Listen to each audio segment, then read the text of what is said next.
Low is the smolder of fire igniting in flesh. The skin cracks and dries and powders to ash, incinerating extremities long before flame penetrates to vital systems. The eyes will boil from the skull and cartilage will melt and run like wax.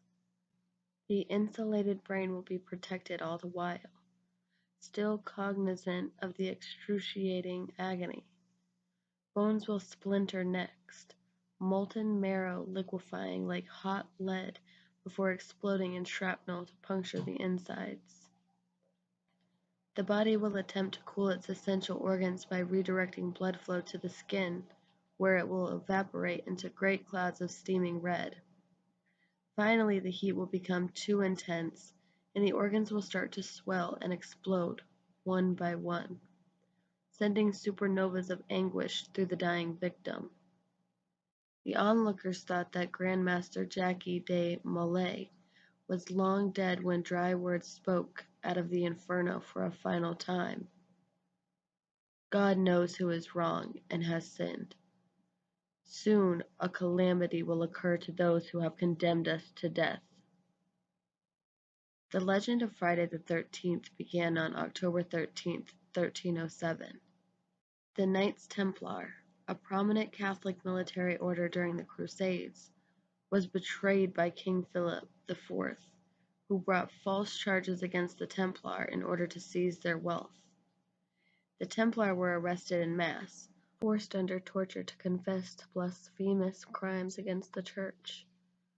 Grandmaster Jackie was burned alive, but not before he spat the curse of his dying words. Within a year, both Pope Clement and King Philip IV of France, who sentenced the Templar, were dead. The curse did not end with their death, however. A number of Templars made the decision to save their own lives by fabricating lies about their comrades, assisting King Philip in condemning the order. One of these cowards, named Jean Mallet, was even richly rewarded from the Templar coffers for his false and treacherous testimonies. Fearing repercussion, Jean Mallet fled with his new wealth to Scotland, far enough to escape the punishment for his crimes, but not far enough to be safe from Grandmaster Jackie's final curse. Within a year, Jean would be dead as well, although not before he fathered a son to inherit his legacy. 710 years since that fateful day, Jean Malet's descendants have since spread across the globe, carrying with them what remains of the Grandmaster's curse. I myself am afflicted, and I am writing this now to warn all those who may also be descendants without knowing it. It will begin on Friday, October 13th, an itching, burning sensation in your nose. Perhaps nothing more than a cold at first, but wait to act at your own risk. The burning will spread down your chest, making it feel tight and difficult to breathe. You'll sweat like you have a fever, and your body will start to feel warm as the blood evacuates your vital organs. Once you've reached this point, it's already too late. The fire has lit inside you, and no medicine or artifice will be able to save you from your fate. This phenomenon has been recorded as spontaneous combustion in many accounts across the globe. It will only be minutes from here before you are reduced to ash, choking all the while on the noxious fumes of your own burning flesh. You who bear this curse have strayed too far from God for him to save you.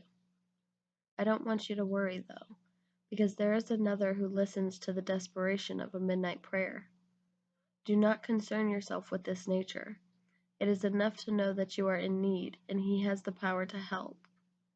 Pray with all your heart as the fire rages inside you, and when the voice answers, you must do as it says. The voice will tell you what ingredients you need to gather. Blood is common, so it may be wise to have some ready before the symptoms begin. Animal or human sacrifices are less common, but it all depends on the strength of the bloodline which ties you to the Grandmaster's curse. Once you have followed the instructions, you'll notice the pain begin to subside within a few minutes. There will be another presence in the room at this point, but that's an unavoidable side effect of the ceremony. Do not try to look at the presence. Do not talk to it unless it talks to you.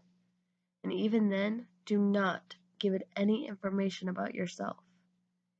If you are careful and lucky, it will leave you alone. The curse will be lifted, and whatever happens after that, well, at least it won't be happening to you.